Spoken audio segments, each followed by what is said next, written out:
So today's teen drug driving. What's going on? Why is this important to talk about?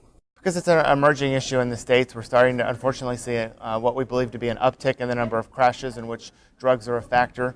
We have 2 states that have legalized marijuana. We expect more are on the way.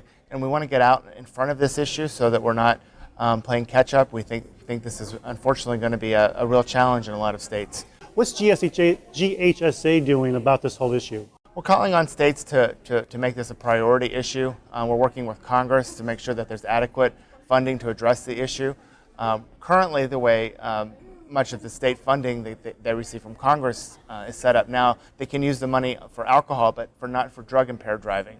And so we think that that's a real concern. And so that's one of our big priorities. We're also asking the states to look at their laws, make sure they have tough per se laws, make sure they treat drugs as a separate classification and a charge. And that's something that only a couple states do right now.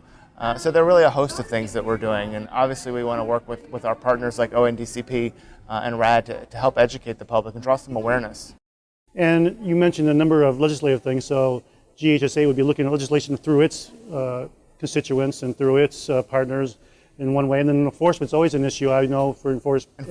Enforcement's a big issue, and you have to have money to do enforcement, and you have to have money to do research to make sure you're doing the best type of enforcement. So at the national level, we're working with Congress and hoping that they'll make some changes in the federal highway safety grants so that states are able to really tackle this issue.